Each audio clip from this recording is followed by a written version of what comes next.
G T എഡ്യൂക്കേഷന്റെ മറ്റു വീഡിയോയിലേക്ക് സ്വാഗതം. ഇന്ന് നമ്മൾ ഡിസ്കസ് ചെയ്യാൻ പോകുന്നത് ഫിസിക്സ് തേർഡ് ചാപ്റ്ററിലെ 2023 ചോദിച്ചിട്ടുള്ള മെയിൻ പരീക്ഷ ചോദിച്ചിട്ടുള്ള ക്വസ്റ്റ്യൻസ് ആണ്. അപ്പോൾ ഈസി ആയിട്ട് നമുക്ക് 5 മാർക്ക് നേടിയെടുക്കാനായിട്ട് സാധിക്കും. അപ്പോൾ നിങ്ങൾ ഈ ചാനൽ ആദ്യമായിട്ട് കാണുന്നവരാണെങ്കിൽ സബ്സ്ക്രൈബ് ചെയ്യാൻ മറക്കരുത്. അതുപോലെ നിങ്ങളുടെ കമന്റ്സും ഷെയറും ഒക്കെ ചെയ്ത് നമ്മളെ സപ്പോർട്ട് ചെയ്യുക. ഓക്കെ, നമുക്ക് ചോദ്യത്തിലേക്ക് പോകാം.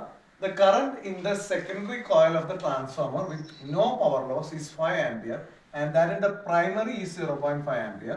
What type of transformer is this? അപ്പോൾ ശ്രദ്ധിക്കുക, no power loss. Power loss ആവുന്നില്ല ട്രാൻസ്ഫോമറിൽ. അങ്ങനെയുള്ള ട്രാൻസ്ഫോമറിന്റെ സെക്കൻഡറി കോയിലുള്ള കറണ്ട് ആണ് 5 ampere and that in the primary is 0.5 ampere. അപ്പോൾ പ്രൈമറിയിൽ കറണ്ട് കുറവാണ്, സെക്കൻഡറിയിൽ കറണ്ട് കൂടുതലാണ്. അപ്പോൾ what type of the transformer is this? എന്ത് type transformer? Step down transformer ആണ്. Okay. If the input voltage of the transformer is 240 volt, calculate the output voltage. തീർച്ചയായിട്ടും ഒരു ക്വസ്റ്റ്യൻ ഈ ട്രാൻസ്ഫോമറിന്റെ ഇക്വേഷനെ ബേസ് ചെയ്ത് നമ്മുടെ പരീക്ഷയ്ക്ക് വരും.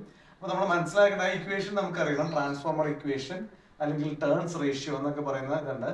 അപ്പോൾ ഞാൻ ആ ഇക്വേഷൻ ഒന്ന് ഇവിടെ എഴുതാം. അപ്പോൾ ഒന്നുമില്ലെങ്കിൽ നമ്മളത് സെക്കൻഡറി വോൾട്ടേജിന്റെ ഇതിലെ V S by V P is equal to N S by N P equal to I P by I S. പ്രത്യേകം നോട്ട് ചെയ്യുക. അപ്പോൾ ഈ ഇക്വേഷൻ അറിഞ്ഞാൽ നമുക്ക് voltage, number of turns, current ഏത് വന്നാലും നമുക്ക് കണ്ടുപിടിക്കാം.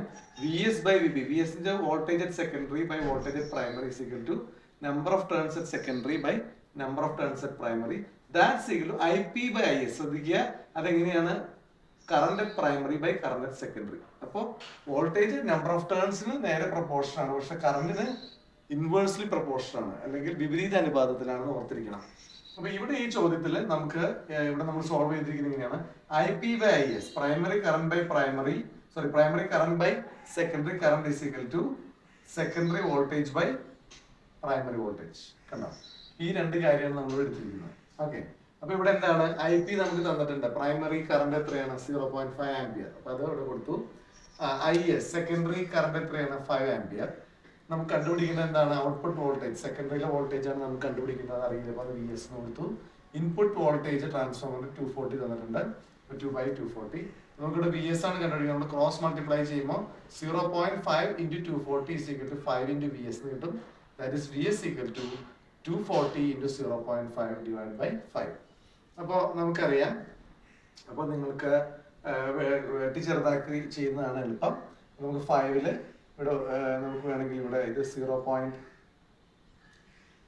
ഇവിടെ നമുക്ക് എന്ത് വരും? ഇവിടെ നമുക്ക് 10 വരും. ഇപ്പോൾ 0.5 5 കൊണ്ടും കട്ട് ചെയ്യുമ്പോൾ നമുക്കറിയാം 0.5 into 10 ആണ് 5. ഇവിടെ 1/10 വരും. ഈ 10 പോവും. നമുക്ക് ആൻസർ 24 വോൾട്ട് കിട്ടും. ഓക്കെ, ഇനി അടുത്തൊരു ചോദ്യം ഒരു ഡിസ്ക്രിപ്റ്റീവ് ചോദ്യമാണ്. ഒരു വൺ വേർഡ്, വളരെ എളുപ്പമുള്ളതാണ്. A C generators are used in power stations in our country.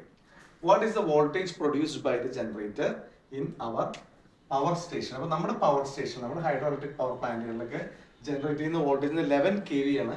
11 kV എന്ന് പറഞ്ഞാൽ 11,000 വോൾട്ട് ആണ്. കെ എന്ന് പറഞ്ഞാൽ 1000, അപ്പോൾ 11,000 വോൾട്ടിൽ 11 kV. What do you mean by the transmission loss? എന്താണ് ട്രാൻസ്മിഷൻ ലോസ് എന്ന് പറയുന്നത്? അപ്പൊ ഈ വേർഡ് തന്നെ അണ്ടർലൈൻ ഓർത്തിരുന്നത് നമുക്ക് ഈസി ആയിട്ട് ഓർക്കാം. ട്രാൻസ്മിഷനിൽ ഉണ്ടാകുന്ന loss, it is the heat loss that occurs when electricity is transported from the place of production to the place where it is used. അപ്പോൾ ഇലക്ട്രിസിറ്റി പ്രൊഡ്യൂസ് ചെയ്യുന്ന സ്ഥലത്ത് തൊട്ട് എവിടേക്കാണോ ഇലക്ട്രിസിറ്റി യൂസ് ചെയ്യുന്നത് അവിടേക്ക് ഉള്ള ട്രാൻസ്പോർട്ടേഷനിൽ ഉണ്ടാകുന്ന ഹീറ്റ് ലോസിനെയാണ് നമ്മൾ എന്താ പറയുക? ട്രാൻസ്മിഷൻ ലോസ് എന്ന് പറയുന്നത്. ഓക്കെ, അപ്പോൾ നമുക്കറിയാം നമ്മളിവിടെ നമ്മുടെ പവർ പ്ലാന്റിൽ ഇലക്ട്രിസിറ്റി ഉണ്ടാക്കിയത് ഇപ്പോൾ നമ്മൾ ഇടുക്കിയോ അല്ലെങ്കിൽ മൂലമറ്റത്തോ അല്ലെങ്കിൽ അതിരപ്പള്ളി ഷോളയാർ ഡാമിലൊക്കെ ഉണ്ടാക്കുന്ന ഇലക്ട്രിസിറ്റി വളരെയധികം ദൂരം കഴിഞ്ഞിട്ടാണ് നമ്മൾ ഉദ്ദേശിക്കുന്ന സ്ഥലങ്ങളിലേക്ക് എത്തുക, നമ്മുടെ സ്ഥലത്തേക്ക്. അപ്പോൾ അവിടെ ട്രാൻസ്മിഷൻ ലോസ് ഉണ്ടാവാറുണ്ട്. ഹീറ്റായിട്ടൊക്കെ വോൾട്ടേജ് കുറേയൊക്കെ ലോസ് ആയി പോകാറുണ്ട്. ഓക്കെ, ഇനി explain how it is minimised. എങ്ങനെയാണ് ട്രാൻസ്മിഷൻ ലോസ് നമുക്ക് മിനിമൈസ് ചെയ്യാൻ പറ്റുക? Increase the voltage and decrease the resistance of the conductor. അപ്പോൾ നമ്മൾ ഈ ഇലക്ട്രിസിറ്റി ക്യാരി ചെയ്യുന്നവരെ നമുക്കറിയാം നമ്മുടെ KCB ലൈൻസ്. ഇപ്പോൾ കേരളത്തിലാണ് KCB ലൈനാണ്, അലുമിനിയാണ് അതിൽ ഉപയോഗിക്കുന്നത് നമുക്കറിയാം. അപ്പൊ അവിടുത്തെ വരുന്ന വോൾട്ടേജ് ഇൻക്രീസ് ചെയ്യുക, എന്നിട്ട് അത് പാസ് ചെയ്യുന്ന കണ്ടക്ടറിന്റെ റെസിസ്റ്റൻസ് കുറയ്ക്കുക. Increase the voltage and decrease the resistance of the conductor. അപ്പോൾ ഇത് 5 മാർക്കിന് ചോദിച്ചിട്ടുള്ള ക്വസ്റ്റ്യൻ ആണ്. ഇതെല്ലാം കൂടി 5 അതിലധികം മാർക്ക് ഉണ്ടെന്ന് തോന്നുന്നു. അപ്പോൾ ഇത് പ്രോബ്ലം 2 മാർക്ക്, ഇത് 1 മാർക്ക്, 3, 2, 5, 6 മാർക്കിന്റെ ചോദ്യങ്ങളുണ്ടായത് തീർച്ചയായിട്ടും. ഇത് നിങ്ങൾ മനസ്സിലാക്കിയതോട് ബന്ധപ്പെട്ട മറ്റു ചോദ്യങ്ങൾ നിങ്ങൾക്ക് ആൻസർ ചെയ്യാൻ പറ്റും. ഇപ്പം ഇനി പരീക്ഷയ്ക്ക് കുറച്ച് ദിവസങ്ങളേ ഉള്ളൂ. അപ്പം എല്ലാവരും നന്നായിട്ട് പഠിക്കുക. ഈ ഒരു ഭാഗം SLCയുടെ സ്റ്റേറ്റിൻ്റെയും അതുപോലെ തന്നെ CBSEയുടെ ICSEയുടെ ഒക്കെ ടോപ്പിക്കുകൾ ഇതൊക്കെ സെയിം ആയിട്ട് വരുന്നതാണ്. ഈ ക്വസ്റ്റ്യൻസ് SLCയുടെ സ്റ്റേറ്റിൻ്റെ ക്വസ്റ്റ്യൻസ് ആണ്. അപ്പോൾ എല്ലാവരും നന്നായിട്ട് പഠിക്കുക, നല്ല മാർക്ക് മേടിക്കുക, എല്ലാവർക്കും A+ കരസ്ഥമാക്കാൻ കഴിയട്ടെ. അതിന് നമ്മുടെ ക്ലാസ്സുകൾ സഹായമാകട്ടെ എന്ന് ആശംസിച്ചുകൊണ്ട് ഇന്നത്തെ വീഡിയോ നിർത്തുന്നു. മറ്റു വീഡിയോ നമുക്ക് വീണ്ടും കാണാം. This is rinse Thomas signing out.